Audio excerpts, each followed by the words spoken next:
A'udzu billahi minasyaitonir rajim. Bismillahirrahmanirrahim.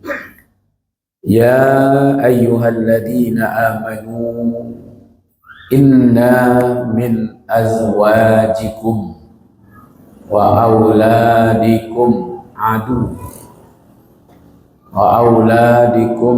aduwwul lakum fahzaruhum wa in ta'fu wa tasfahu wa taghfiru wa innallaha ghafurur rahim.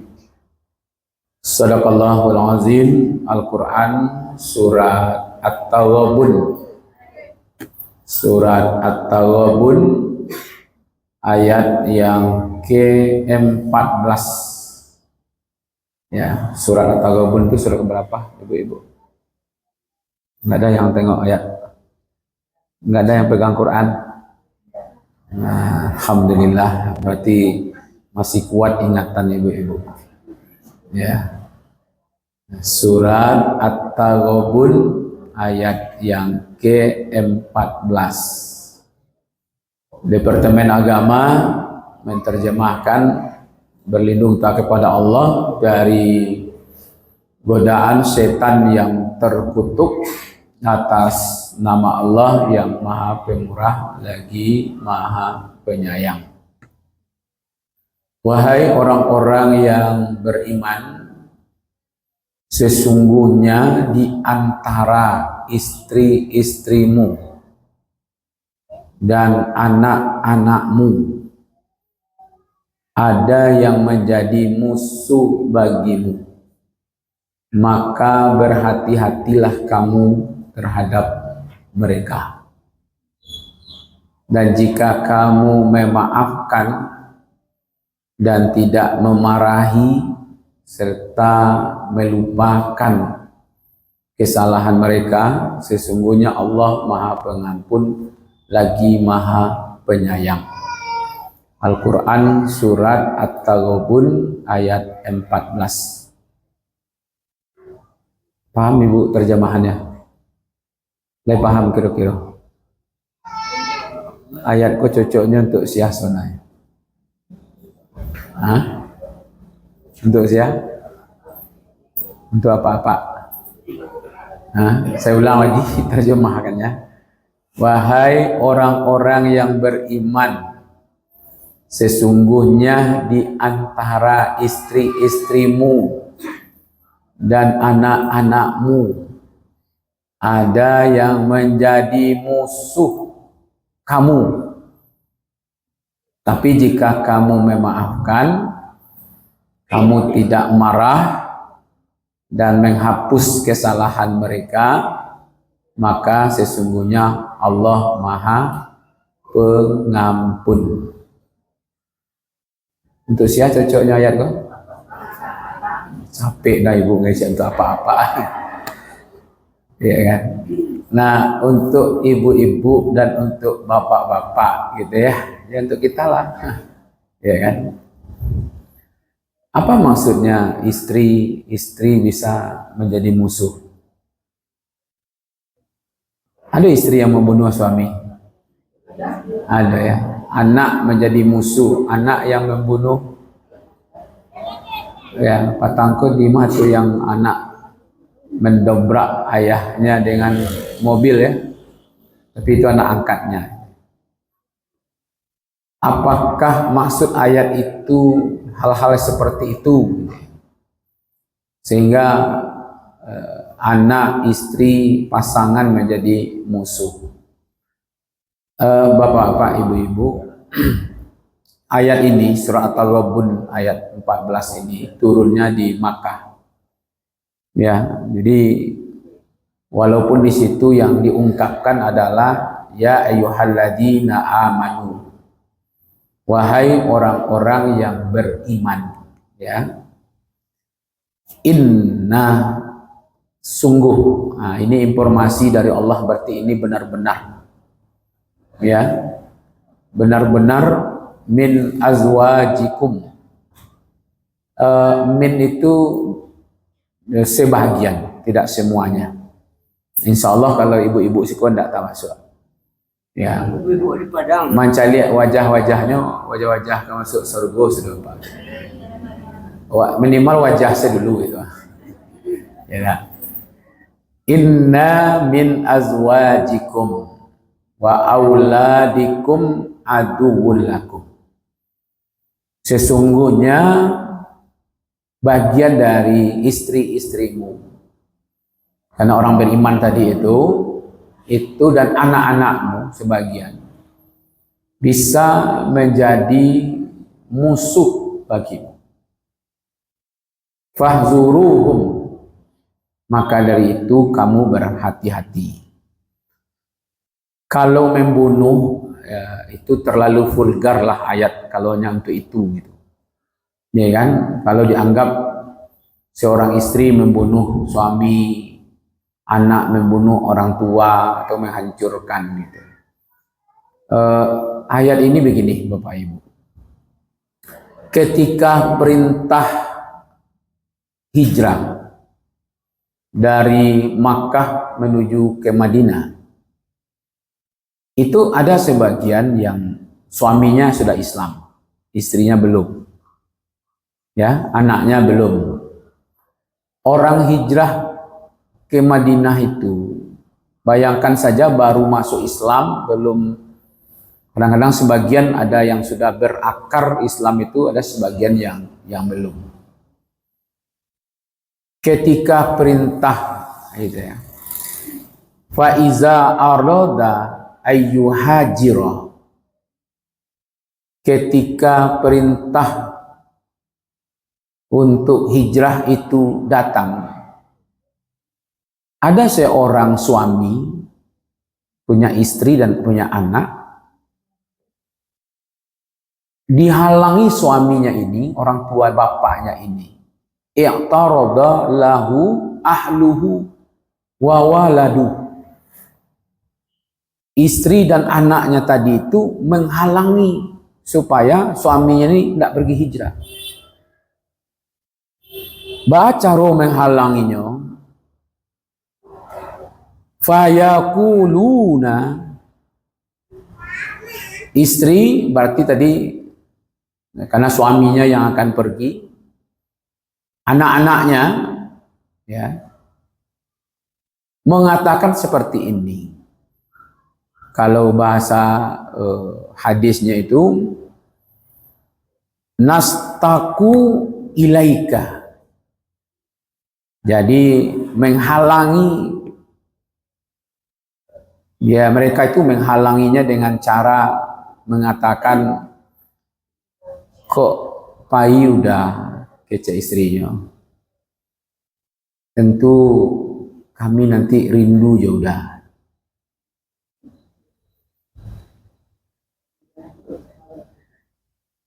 Baik, itu cara mengeceknya gitu. Lai tegah udah Pai itu ha, kapindah udah ke Madinah tuh ha, tuh kami kuah, anak-anak udah aku nanti kuah. Itu mungkin tidak lalunya malam, mungkin ada yang sakit nanti. Baik, itu cara istri tadi berbicara kepada suaminya yang diperintah hijrah. Nah, jadi bukan soal membunuh. Jadi kadang bisikan istri kepada suami kok, itu yang menjadi musuh. Ketika suaminya ingin hijrah, kami akan merindukan engkau. Dah ibu mencari kami kok, anak kita udah kapai hijrah kok.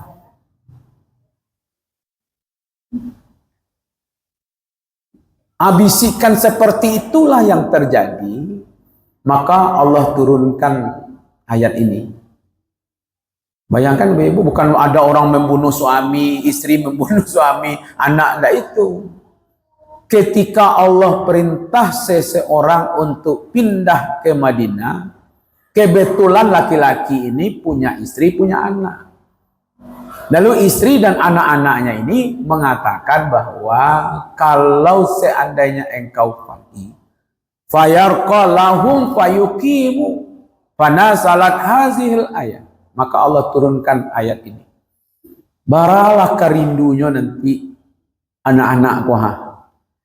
Batanyo-tanyonya nanti mahnya ayahnya. Begitu cara istrinya untuk menghalangi suami, sehingga suaminya itu rasa ibunya meninggal, anak-anaknya ketek-ketek. Nggak jadinya menjalankan perintah Allah gara-gara istri dan anak-anaknya tadi itu. Iku alum peba parang ko le doha. Pahijah saja baru pa. Nda ibu mancalia nyo ketek-ketek ko rindu nyo beko, ko batanyo-tanyo nyo beko itu. Marasolah suaminya tadi itu kalau iyo lo ndak. Nah, ya. Jadi iko yang disebut tadi oleh ayat bahwa ya ayyuhalladzina amanu inna min azwajikum wa auladikum aduwwul lakum. Lalu Allah turunkan ayat gara-gara kejadian yang seperti ini. Sesungguhnya istri-istrimu, anak-anakmu bisa menjadi musuh bagimu. Kalau hendak taluk di apa ko di bisian, dia datang ke rumah ke ibunya bisian. Beko ibu ko mambisian kapa. Tadi nak mu apa ko dah, tapi di ibu, iya kan? Petang berceramah di Padang, ada seorang staf ngomong, "Ambo untuang saja Ustaz, lain tak punya utang jasa. Ambo itu ambo jago selama ko Ustaz. Kau minta tolong ko ini kepada komandan, kepada pimpinan tak mau. So kalau lah banyaknya tolong awak Ustaz, beko ketika nyo salah tak taluk awak mengecehan. Nah, itu yang ambo jago. Istilah orang kampung ambo, kalau lah makan sagun-sagun, payah. Jangan kau pokal lah, mengecek saya susah, menyambu-nyambu aja.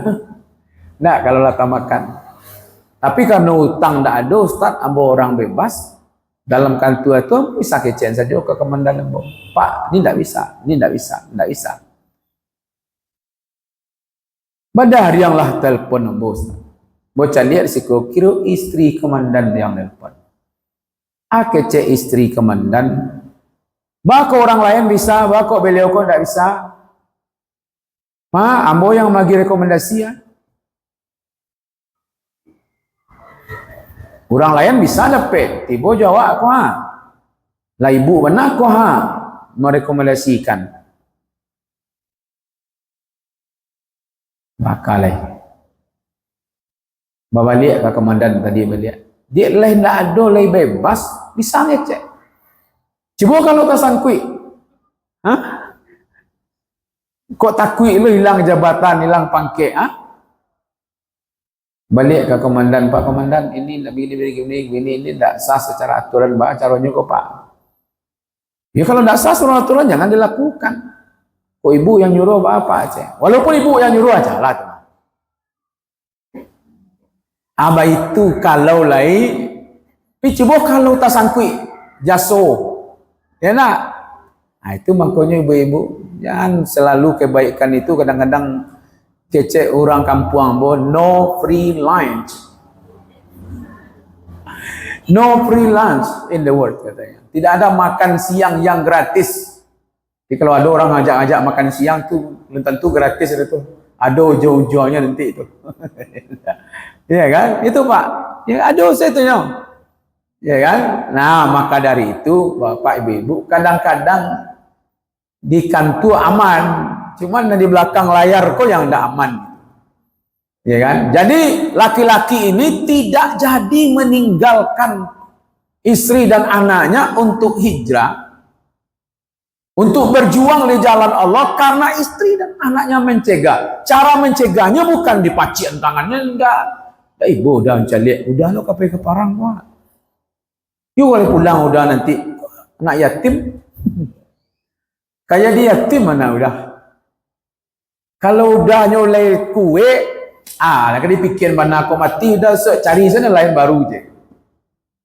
Ya bu, capek you ibu kau sana ya batu Pak. Ya kan. Nah jadi bapak ibu-ibu yang dimuliakan, itu yang disebut oleh Allah mereka menjadi musuh dalam arti bisa menghalangi berbuat baik, bisa menghalangi untuk berjuang. Apalagi kalau seandainya kita terlalu pula mencintai keluarga dibandingkan agama, ya kan? Nah, tatuntuang aku lamparahnya, tatuntuang hatiku, ya kan?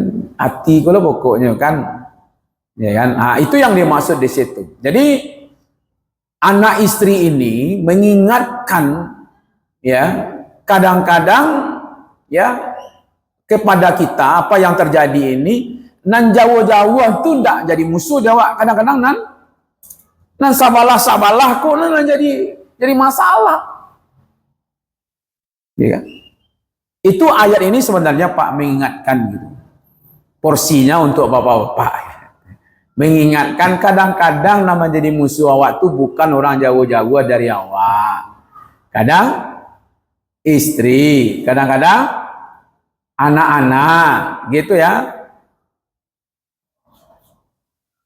Ada jemaah kita rencana pensiun ko bapak ibu kabar sanang-sanang nikmati.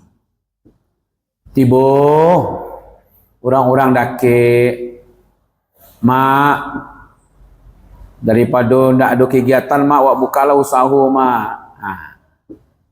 Buka usaha. Kira di kicuanya dikemanakan. Piti yang akan disebut sanang-sanang tadi habis. Akhirnya ya kajian sangko kawalabo pokok tak makan. Nah, itu gara-gara ditipu. Yang menipunya siapa? Yang orang dake. Nah, itu sebenarnya Bapak Ibu, Allah ingin mengingatkan kalau tidak hati-hati, orang-orang yang dekat dengan kita itu bisa menjadi penghalang untuk berjihad, berjuang, komitmen dalam menjalankan agama. Lah kan dibantunya dia Pak, kok itu lu orang kan dibantu tuh. Ada ini. Bertanya sibuk kok berinya. Itu lu orang kan dibantu tuh aja. Nah, suri ya kalau kamu. Ya kan? Nah, kalau bertemu yang seperti itu, Allah pun memberikan jalan. Jadi kata Buya Hamka, istri dan anak bisa menjadi musuh bukan karena mereka jahat. Dan salah lo Bapak Ibu. Terlalu sayangnya ke suaminya, sehingga dia tidak mau malape suaminya untuk berjuang di jalan Allah. Dulu aku ceramah ke Aceh Bapak Ibu. Ya, banyak tuh bertanya, "Le aman tuh." Pertanyaan le aman tuh saya mengadu tuh, Mas. Iya benar. Dulu kan sebelum tsunami masih marak apa? GAM kan Pak ya? Pertanyaannya itu tuh. Kasih tuh Ustaz baik le aman kok. Tidak batu. Pertanyaan-pertanyaan seperti itu tuh kadang-kadang mengganggu. Ya kan? Akhirnya saya berangkat. Mulai dari Lok Sukun, Lok Semawe, Pidi, Sigli, Brudu, Aceh Besar, Banda Aceh. Terus saya ceramah ke Loknga, ke Lepung. Terakhir itu saya pulang, ceramah terakhir itu di Lung. Ada yang kalah pernah ke Aceh? Halo nih. Lung itu nanti kalau dari sini, kan Aceh itu kan memutar itu kan, ujung Pulau Sumatera kan. Nah dari Siko mulainya perbatasan Medan, sampai berputar kamari, nah beko Lung, ya dari Loknga, Lepung, Lung, Lamno, Calang, Malabo, Cibuk Aceh Barat, hampir memutar tuh. ya kan? Jadi satu kali Ambo pernah ditugaskan lah dalam perjalanan menuju ke pelabuhan Malahayati, ya kan? Tapi tidak di pelabuhan itu, di atas bukit.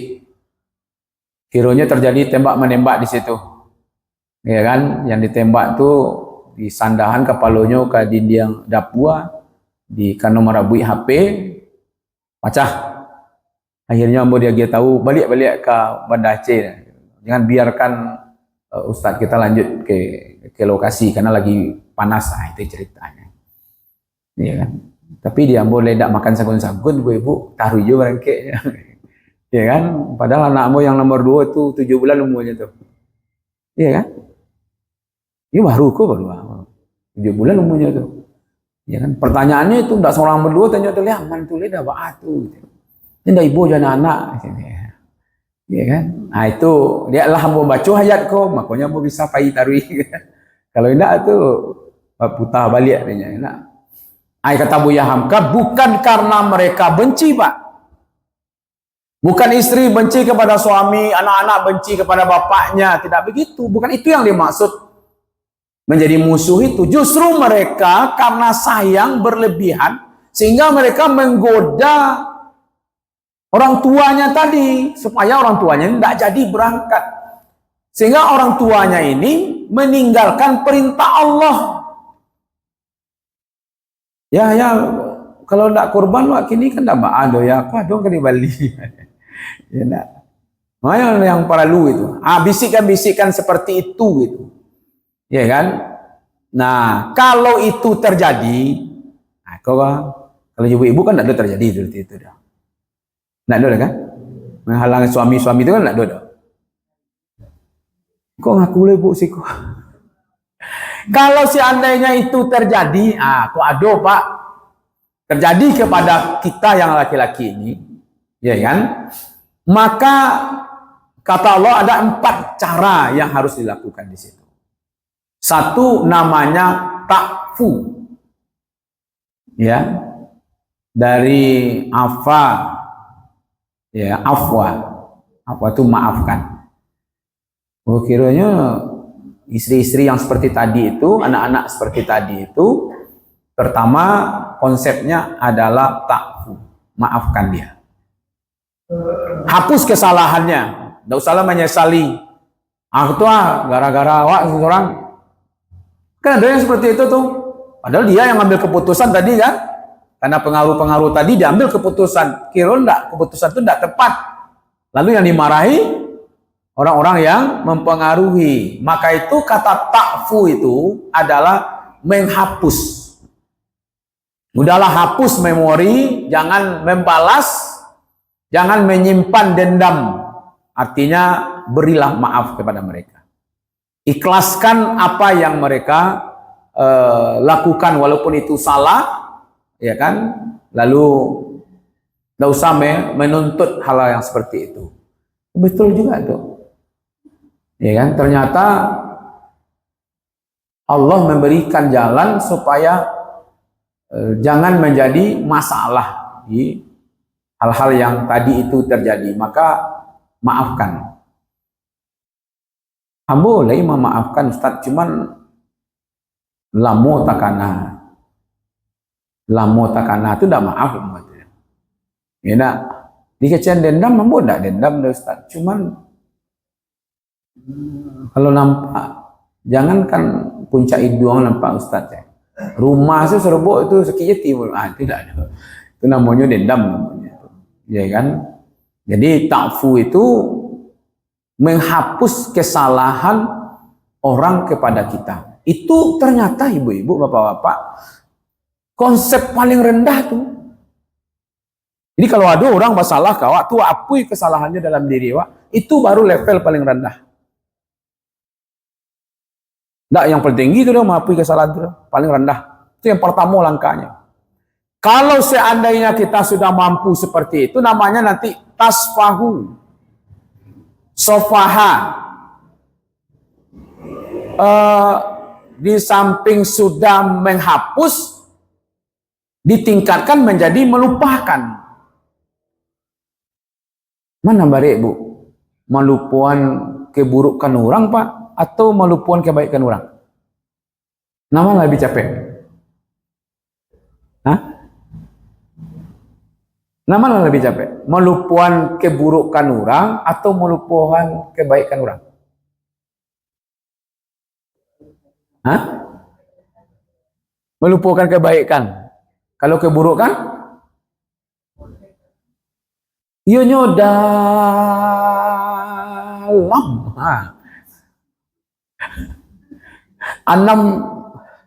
Enam apa? 6 rakaat. Di dalam panjang. Kadang-kadang 2,5 alif ya kok 5 alif panjang. Ya, maafkan tasfahu itu seolah-olah tidak pernah mampir lah. Kesalahan orang itu tidak pernah mampir dalam diri kita gitu. Itu yang disebut dengan tasfahu. Itu lah boleh gak barek mau. Kalau yang ringan-ringan tidak usah kaji, Bu. Orang elok kawat tu elok ke orang tu lah biasa, saya tidak perlu nak pengajian tu. Orang senyum kawat, buat senyum ke orang kan tak perlu lah pengajian tu Pak. Yalah biasa saya tu. Tapi ketika ada orang yang bersalah, kita hapus kesalahannya, kemudian seolah-olah tidak pernah berbuat salah dengan kita. Wih. Hah? Itu ya barek nak. Barek kalau tidak dikaji, pilu akan mengamalkan gitu. Tapi muncullah itu tasfahu. Kini konteksnya jangan kepada orang lain dulu, kepada pasangan hidup, suami istri, kepada anak-anak awak.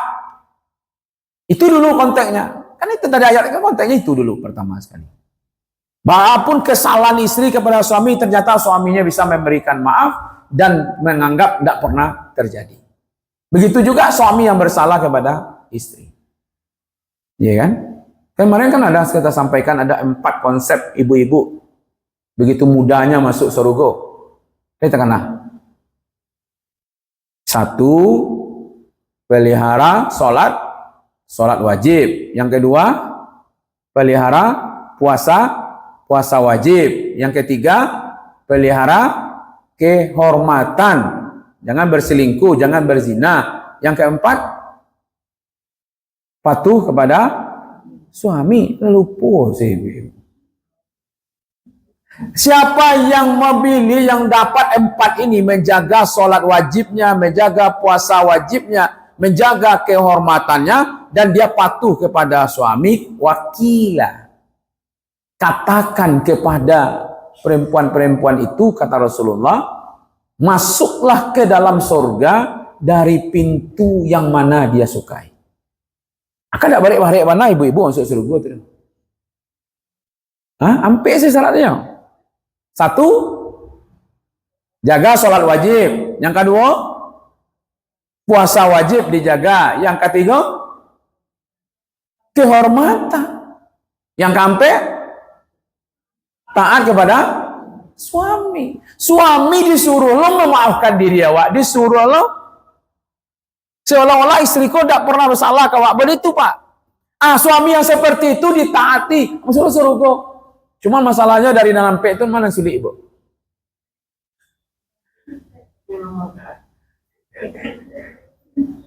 Yang nomor 4 yang paling sulit itu taat kepada Allah tuh rajin sholat berjamaah. Ya, puasa ke petang kau selesai. Ya kan? Orang kena taat menjaga kehormatan. Jo suami ku juga barik ke Ustaz. Lah 10 tahun yang lalu salah kini tak ceritakan aja lah ya. Itulah dulu. Dulu ke bila kok. Ya kan 10 tahun yang lampau gitu ya. Jadi kondisinya Bapak Ibu-ibu, pertama takfu, maafkan. Yang kedua tasfahu, bebaskan, lupakan, seolah-olah itu tidak pernah terjadi, tidak usah dibicarakan lagi. Itu maksudnya. Diungki-ungki juga lihat gitu. Nah, tingkat yang paling tinggi itu taghfiru namanya. Asal katanya ghafara. Ditutupi. Ya kan? Jadi maafkan, hapus, lalu ditutup. Kesalahan itu ditutup. Nah, itu memang berhubungan dengan rohani orang sehingga dia bisa menutupi kesalahannya. Ada yang ingat enggak ketika ada apa Pak perjanjian kita dulu waktu menikah baca sigat apa namanya? Waktu menikah dulu kan udah baca sigat taklik enggak? Ada kan? Dia tak kenal deh Pak begini. Enggak lah. Kan ada kalimatnya begini. Saya berjanji akan mempergaulinya dengan ma'ruf. Ada enggak di kalimat itu? Mu'asyirah bil ma'ruf, akan menggaulinya dengan ma'ruf. Kan itu bahasanya. Ma'ruf itu kebaikan, dengan baik. Setelah tidak lagi berjodoh, terjadi perpisahan, perceraian umpamanya. Kan talak ya. Talak ini suatu yang dibolehkan oleh Allah tapi dibenci gitu. Karena mengungkai kalimat Allah di situ kan. Ketika menggauli dengan istri itu namanya ma'ruf. Ketika berpisah, talak itu namanya ihsan. Kepada orang tua kan ada tuh kalimat birrul walidain. Kalau kita disuruh anak-anak ini supaya berbakti kan, berbuat baik kepada orang tua. Tapi ketika orang tua sudah lanjut usianya, apa kalimat yang dibuat di situ? Wabil walidaini ihsana. Kan itu Pak. Jadi ketika masih kue orang kaya, wak babu elok kayaknya gitu. Buat baik kepada orang tua itu bahasanya bir. Ketika mereka sudah berusaha lanjut, maka kamu berbuat baik kepada mereka, dibuat bahasanya wabil walidaini ihsana gitu. Apa bedanya birun dengan ihsan itu? Ketika bergaul itu dengan baik, ketika berpisah dengan ihsan. Ihsan itu begini Bu, disederhanakan kalau ibu punya, bapak punya kewajiban, maka bapak membayar kewajiban itu lebih dari yang diwajibkan. Itu namanya ihsan. Bu, setelah awak calik-calik, kiranya awak kau harus masing-masing untuk mas haji kau bayuran wajib awak setiap bulan 100.000. Supaya mas haji kau semakin hari semakin banyak kegiatan. Berapa bayuran wajibnya? 100.000. Kalau ibu jadi orang baik, albir, ibu bayar setiap bulan 100.000. Itu orang baik Bu. Tapi ketika ibu mencalik kondisi awak, calik kondisi mas haji, ambo ndak usahlah 100.000, ambo 150 lah. Walaupun wajibnya 100. Ketika awak bahagia 150 itu namanya ihsan. Kalau membayar 100 itu namanya albir. Gitu. Ketika awak labir bahagia dari kewajiban itu namanya ihsan.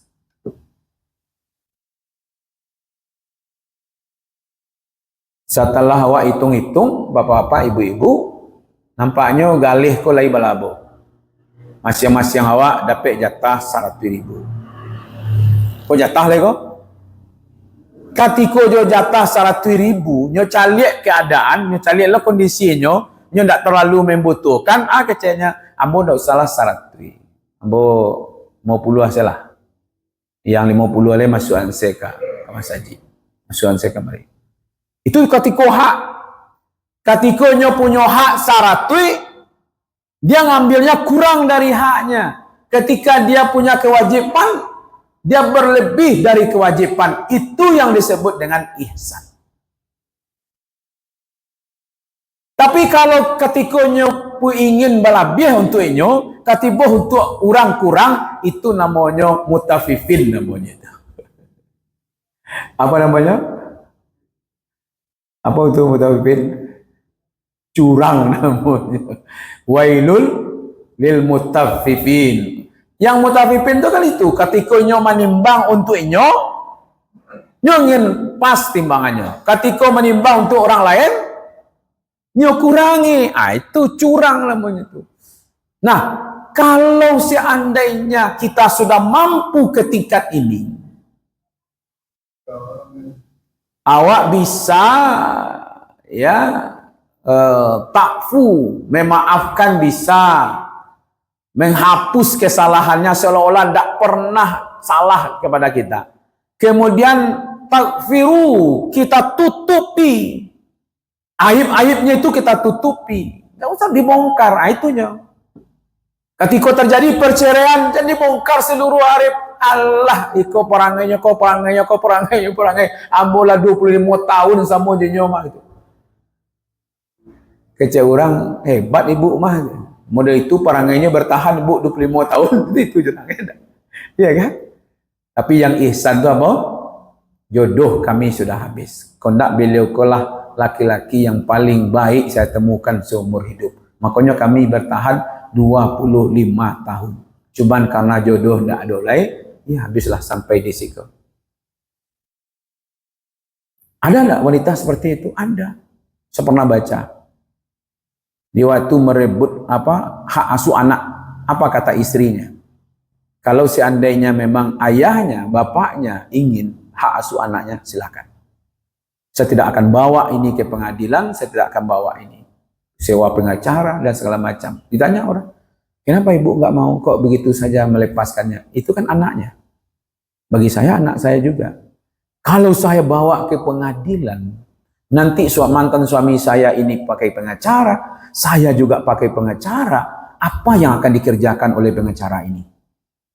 Pengacara saya pasti akan mencari kesalahan mantan suami saya.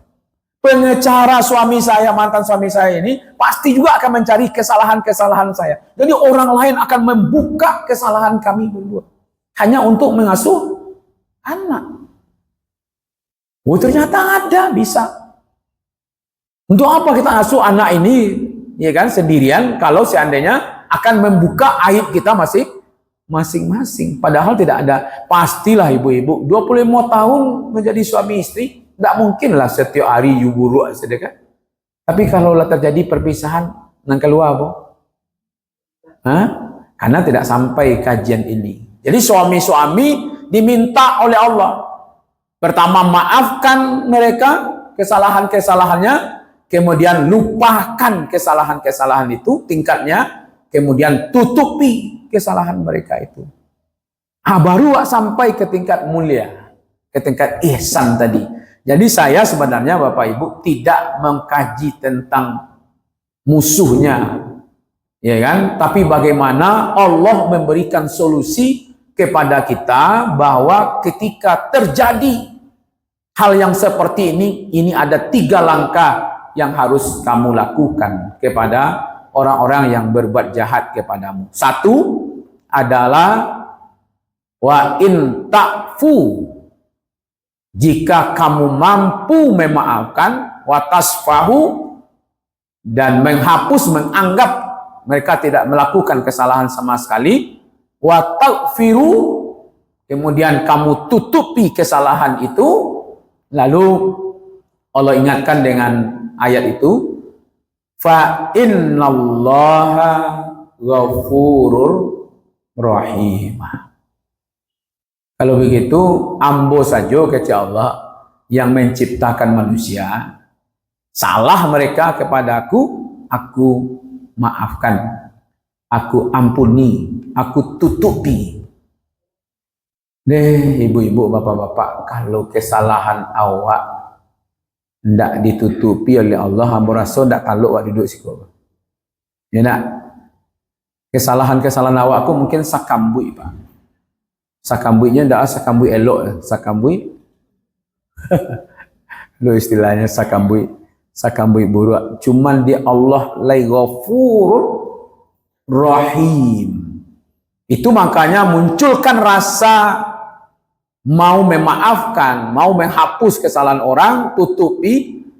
Maka sesungguhnya, nah, di sini ada kalimat yang menarik, fa inna Fa-nya itu bersebab, bisa maknanya begini, bersebab engkau telah memaafkan kesalahan orang, bersebab engkau telah menghapus kesalahan orang, bersebab engkau telah menutupi aib orang, maka aku pun memaafkan kesalahanmu, menghapus kesalahanmu, dan aku pun menutupi kesalahan-kesalahanmu selama ini. Jadi ketika kita berbuat baik kepada orang lain, maka Allah yang membalasi. Dan itu tidak lama Bapak Ibu. Kemudian karena di sini tidak pakai summa ya.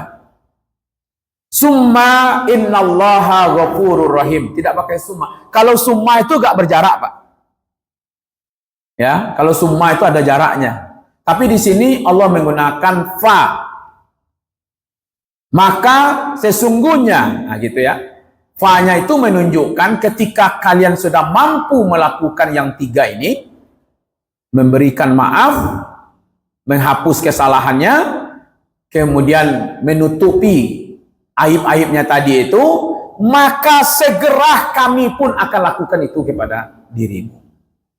Jadi kalau ingin dosa-dosa kita dihapusi oleh Allah, ya adalah, bukankah ada seorang sebentar lagi akan masuk ke dalam masjid ini, orang yang salah seorang yang akan menghuni surga. Semua orang cari-cari juga ke pintu, masuklah seorang anak muda. Habis itu pada itu ya masuk, itu ya orangnya. Penasaran apa amalannya itu.